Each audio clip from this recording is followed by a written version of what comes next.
ate ng'oli mumanyi atali wa bulijjo okutuuka ku ddaala erya dokituru, ate ng'oli kumpi awo ne principal,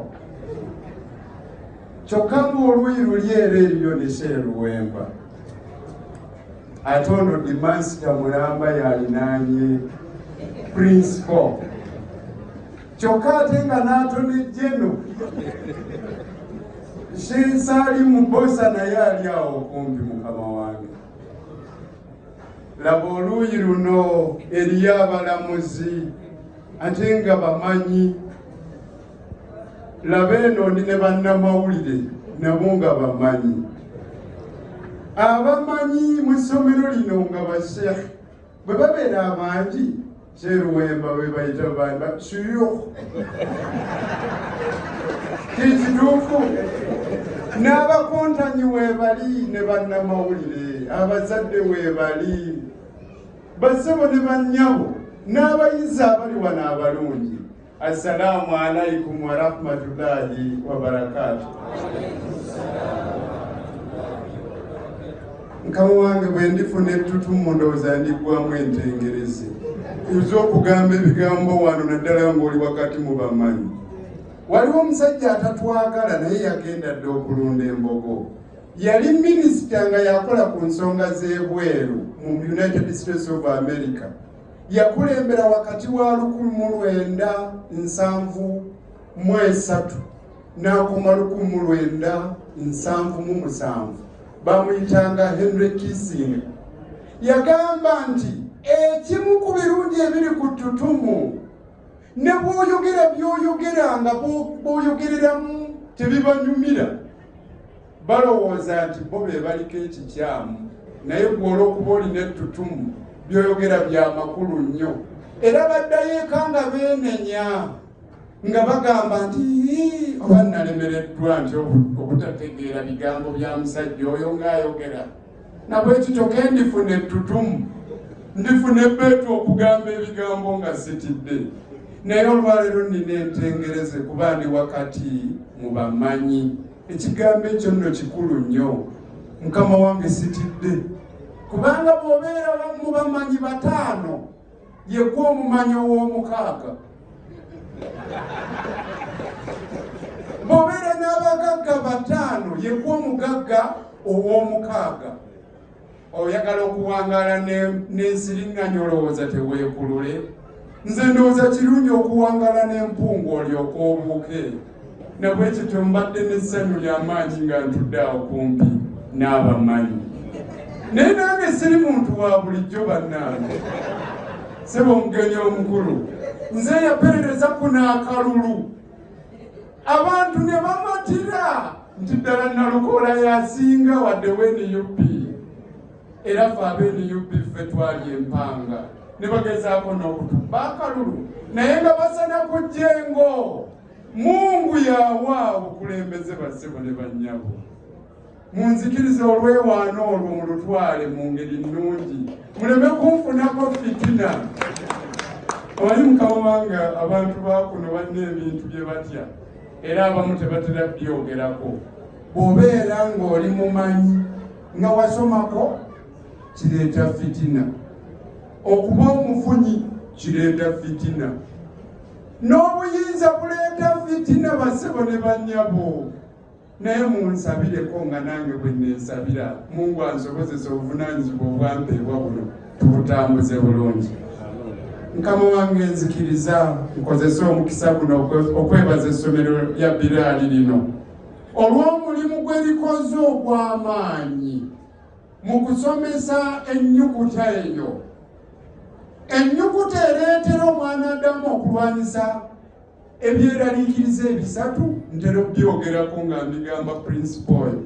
Bw'ogenda mu kabbuli eyo waliyo ebisoomooza 3: enzikiza, ekiwuubaalo n'ebitonde eby'omutawaana nga sigga. Naye ng'ekibirwanyisa bintu 3 byokka, tekuli kyakuna. Qur'ani, kuliko sunna, kuliko ne swala. Nimbye Sseruwemba obwedda ndi awo kumpi naawe. ate essomero lino bye likola ki kyokka ne liryoka lireeta bambasada abatagambika. Buli gy'olaga naddala eyo mawanga obasangayo. Luli nakomawo nga nva okukola Wumula ne mbeewaanirako nti namusanze omuyizi wa wano. Nasanga n'abalala bwe nagenda okukola hijja. Ssebo Sheeka Moga mwebale nnyo emirimu egyo. Ekirala Paala FM. Nze omu ku abo abajjudde amabanja olw'emirimu amakula egikolebwa Paala FM. Olumu tugireetera n'ebisago. Mukimanyi nti Paala FM yalipootinganga ebintu ebituufu ne wabaawo abakwatibwa ennugu lwaki eyogera ebituufu byennyini. Erimba nnyo naye eyise weeyina okukoma. Mugira mumugjeeko. Naye bw'obeera ku mazima Mungu aba kumpi naawe. Kyova olaba ne Nabbi Musa alayhi salaamu bwe yeesigamira nga nze ndi ku mazima. Omulyake tasobola mukkiriza kubeera nga yawangula. Mwebale nnyo Paala FM olwa programs ez'ensonga olw'okutegeka ebintu nga bino. Okubanga abantu bayita wano okubanga bongera okufuna okumanya eddiini yaabwe. Tawakkalu. Naawe nkwebaza olw'emirimu gy'okola. Bano abatawakkalu travels baddala. Lwe nasemba okugenda okukola Wumula mu mwezi gwa Desemba w'omwaka ogwaggwa, amazima gali nti natambula n'oyo eyasinga ensiitaano y'omwaka guli. Nawangaalako naye bassebo ne bannyabo ne mmulaba. Era nanneewaanirako nti nze Wumula nagifunye nga batawakkalu be baataddemu ssente oluvannyuma lw'ensiitaano eyategekebwa Paala FM. Mwebale nnyo abatawakkalu olw'emirimu gye mukola ate n'empeereza yammwe ennungi. Mukama wange kaŋŋende eri abasiitaanyi bano. Mwe basiitaanyi mmwe mbeebaza okubanga musobola okuvaayo ne musiitaana. Amazima gali bwe gati bassebo ne bannyabo. Wateekwa okubaawo okusoomooza okujjira omwana Adamu alyoka afuuke ennaggwano. Nabbi Yunusu alayhi salaamu tumwogerako nnyo n'okusaba kwe okw'amagezi. Naye yali mu kusoomooza kwa bizikiza bisatu. Yali mu kyennyanja lukwata ng'ali wansi mu lyanja eddene ennyo luva okwaya, ate mu ngeri y'emu ng'obudde bwa kiro. Oluvannyuma lw'okusoomoozebwa okwo kati laba bwe mwogeddeko bassebo ne bannyabo. Ate okusoomoozebwa tasobola kutuuka ku bwannaggwano. Laba Nalukoola ayogera gye muli, muleke yeewaaneko. Bannange nange nzize mpita mu kusoomoozebwa. Nyina olumu lwe nabbinkana eyo Makerere University mu mwaka gwa 2008. Ku lwa Makerere University ne nkubaganya ebirowoozo mu lunyaanyimbe kye bayita debate. N'ensinga University za Uganda zonna temwampulira mmwe. Naye mu nsanja ezo mu mwaka guno nagenda awo ne tusiitaanira awo ku kitebe ky'NUP. Abaalina leediyo ne TV ndowooza mwandaba mmwe. Nga nayasa obuntu. Kyova olaba ng'olumu mpita eyo ng'abantu bamanyi wattu. Kubanga nagenda mu kukola ki? Mu kusiitaana. Goalkeeper atanyiza emipiira mu tournament tasobola kufuna kirabo kya goalkeeper asinze. Singa oluuyi lwe ttiimu y'enzibiza ebeera nga nnungi ng'amba ba defenders. Ng'emipiira tegimutuukako yaba mu kusoma amawulire. Goalkeeper oyo aba tafunye kusoomoozebwa. Ne bwekityo tasaanidde kufuna kirabo kya goalkeeper akoze eki? Weetabenga mu kusoomoozebwa olyoka ofuuke ennaggwano. Naye ani azuula nti oli wa kabi, nti oli nnaggwano, nti osaanidde? Olowooza si ggwe asooka. Gwe kennyini Sheikh Abdul Bas Omumisiri. Omusajja oyo nno munnange mukama wange abantu bangi tebakimanyi nti yagenda dda okulunda embogo. Mu 1988 yatuva ku maaso naye nakati abamu bwe baba bamwogerako balowooza waali olw'ebyo ebyannaggwano bye yakola. Kaali kaana kato ne kayiga okusoma Kulaani. Olunaku olumu ng'olukontana luzze olulinga luno ne kalyoka kajja nga keerinaanya abantu abakulu ne bakasindika eri ne kasigala nga kalemeddeko okutuuka sheekh omu nga bwolaba omugenyi omukulu oyo n'abuuza lwaki mumugoba mumuyita jje n'asembera ewali omugenyi omukulu n'alyoka amubuuza nti owaayo ogamba ki? N'agamba njagala basomeramu ku Kulaani. Kazuula nti kaali kalungi mu kugisoma ne kagisoma.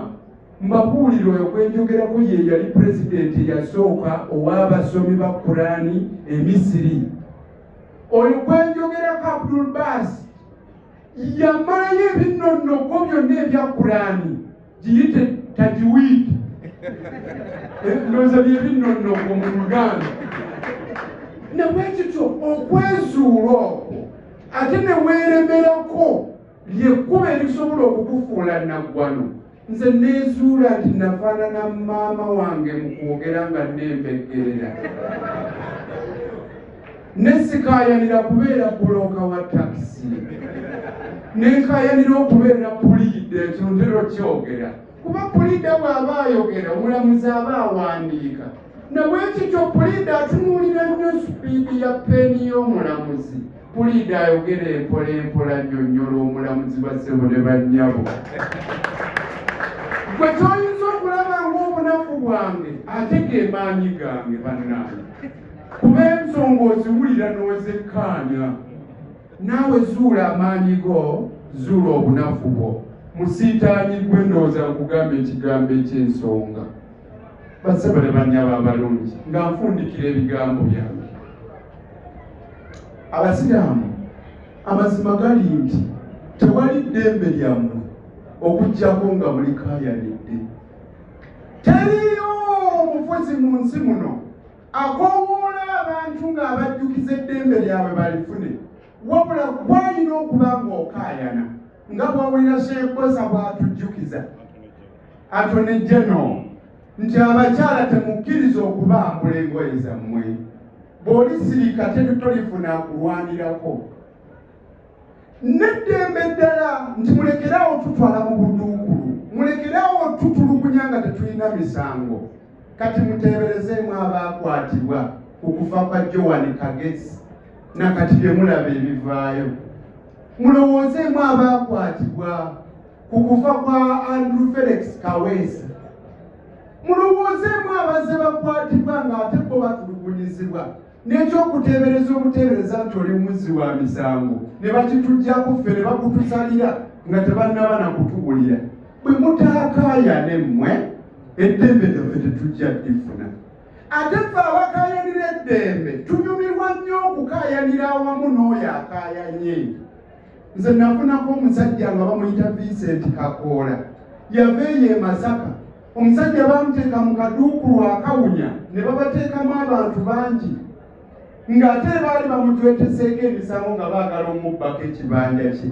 Naye bwe namanya nti omusajja oyo bwe yava mu kkomera yawawaabira DPC mu kakiiko k'eddembe ly'obuntu. Omanyi ssebo mukama wange omugenyi omukulu, kimenya mateeka omuntu yenna okumuyisa mu ngeri emutyoboola emukakkanya ng'omuntu. Kiri mu kawaayiro aka 24 akasemateeka afuga kuno. No person shall be subjected to inhuman and degrading torture or treatment. Ebintu ebidegrading ebissa omuntu kwe kumuteeka mu kaduukulu akawunya ne mubateeka omwo kafuutiiko bangi. Kimenya eddembe ly'obuntu. Era bw'akituukangako wawaabira atwala poliisi eyo. Omusajja oyo bwe namufuna oyo nga yawawaabira ne DPC ne ŋŋamba ono simuvaako. Kinyuma nnyo okulwanirako omuntu eyeerwanako bassebo ne bannyabo. Basiraamu temusirika ng'eddembe lyammwe lirinnyirirwa. Mwogere. Nalukola bw'aba taliiwo waliwo n'abalala. Mugamba abakulembeze bammwe Sheikh Bosa ono ssebo mukulu opera atera okwetabamu ebyo ebyokulwanirira eddembe ly'obuntu n'okukangula ku ddoboozi nga waliwo ebitatambula bulungi. Bwe muba mubuliddwa abayambako mugenderwa ewuwe bannange abalungi saagala ate kuba nnyo siriyasi nga tubadde tutambudde bulungi ate saagala kwogera bingi nnyo newankubadde nga mbirina bingi mukama wange omanyize soogera olw'okuba nina eddembe ly'okwogera njogera olw'okuba nina ebyokwogera byonna ebirungi byenjogedde wano nsaba abate